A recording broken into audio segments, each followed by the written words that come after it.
Let me start with a question that might sting a little. How much of your life have you spent worrying about what someone else thinks of you? Be honest. How many hours, days, maybe even years have been wasted replaying old conversations, wishing you had said something different, or hoping for someone's approval that never really came? If you added it all up, you'd probably be shocked at how much of your precious energy has been scattered into places where it could never actually serve you. And that's what this conversation is about. Your attention, your life force, and why the single most powerful thing you can ever learn to do is to stop wasting it on external drama and focus it entirely on yourself. Now, before your mind jumps in with resistance, but isn't that selfish? Aren't we supposed to care about others? Let me clarify. Focusing on yourself does not mean ignoring your loved ones, abandoning responsibility, or living in a bubble. No. What it means is shifting where you place the asterisk center of gravity of your consciousness. Instead of building your life around reactions to what the world is doing to you, you begin to build it from the inside out. You become the architect, not the victim, the cause, not the effect. Neville Goddard taught for over 40 years that your external world is nothing more than a reflection of your inner state. Think of it like a mirror. If you're frowning, the mirror frowns back. You don't yell at the reflection to change. You change yourself and instantly the mirror responds. Yet what do most of us do? We argue with the reflection. We try to change our spouse, our boss, the government, the economy, our neighbor's opinion, while ignoring the only thing that can ever truly shift the reflection, our own consciousness. That's why Neville was so adamant. Every second you spend obsessing over what someone else is doing, you are literally giving away your creative power. Every complaint, every judgment, every jealous glance at what others have, it's like taking your own life energy and pouring it into a hole in the ground. Gone, wasted. And let's be honest, hasn't that been the story of humanity? Endless wars, endless comparisons, endless distractions, all while ignoring the one place where real power resides, within. So let's pause right here and ask the hard question. Who have you been giving your power to? Maybe it's a boss who never recognizes your value. Maybe it's a partner whose love feels inconsistent. Maybe it's your parents, your critics, or the faceless crowd on social media. Whoever it is, understand this. The moment you make your sense of worth dependent on them, you've handed them the keys to your entire life. And they don't even know they're holding it. That's the tragedy. But it's also the opportunity. Because the instant you decide to take those keys back, everything changes. Now, some of you might be thinking, that sounds inspiring, but is it practical?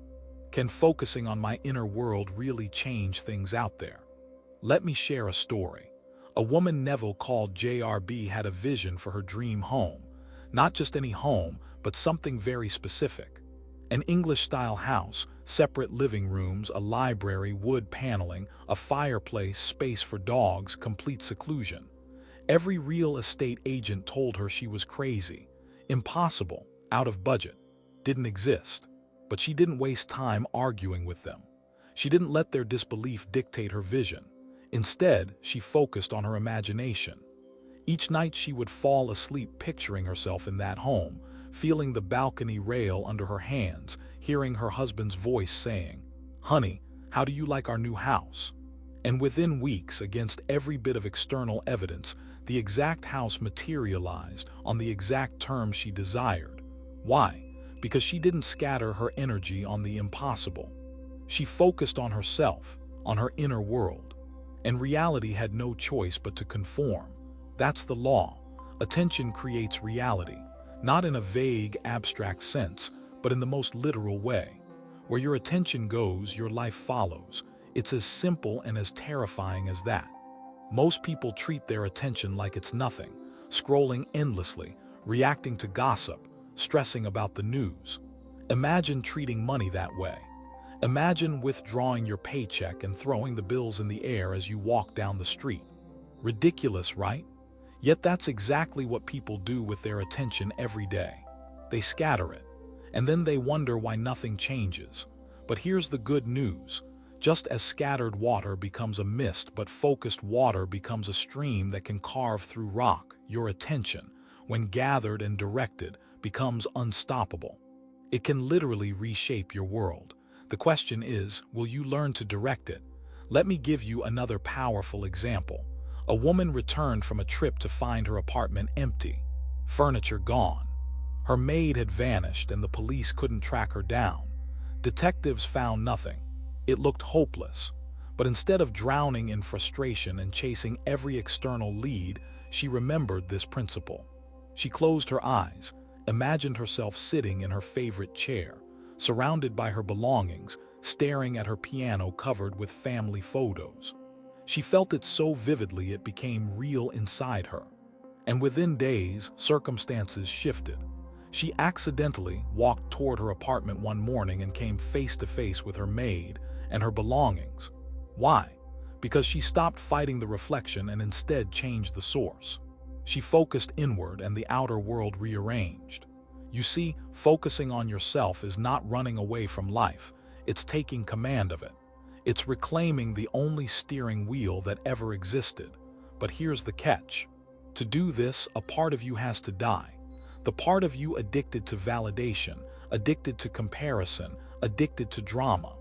That version of you cannot coexist with the version of you that is a conscious creator. One of them must go. And yes, that death feels uncomfortable, even terrifying, because it's the death of your old identity. But it's also the birth of your true self. The self that doesn't seek but creates. The self that doesn't depend but determines. The self that doesn't react but assumes. Now let's make this practical. Every day life will test you. Your boss might snap at you. The bills might pile up. A friend might criticize you. The old self will want to defend, complain, or spiral. But this is your moment of power. Instead of reacting outward, turn inward. Ask, who do I want to be in this moment? What state do I want to occupy? Peaceful, confident, loved, prosperous? And then assume it, feel it, live from it even if the outer world hasn't caught up yet. That is conscious creation. At night, before you sleep, review your day. Not based on what happened out there, but based on how well you maintained your inner focus. Did you let your attention scatter, or did you hold it steady? Did you depend on circumstances, or did you create from within? This nightly review trains your mind to withdraw from external chaos and center on inner mastery. It's like tending your inner garden. Every weed you pull is a distraction removed. Every seed you plant is an assumption nurtured. Here's something paradoxical but true. The moment you stop chasing external validation, it starts flowing to you anyway. The moment you stop begging for love, it surrounds you. The moment you stop forcing circumstances, they begin to support you. Because creation works through assumption, not desperation. Desperation pushes it away. Assumption draws it near. So let's do this together right now. Say it out loud. I do not seek, I create. I do not depend, I determine. I do not react, I assume. I do not wait for change, I am the change. Feel those words. Let them sink into your bones. This is not wishful thinking. This is identity reprogramming. The more you affirm it, the more you embody it. And the more you embody it, the more the mirror of life reflects it back to you. Now, some of you might still doubt. You might say, but what about my bank account? What about my health? What about my relationships? And here's the ultimate test.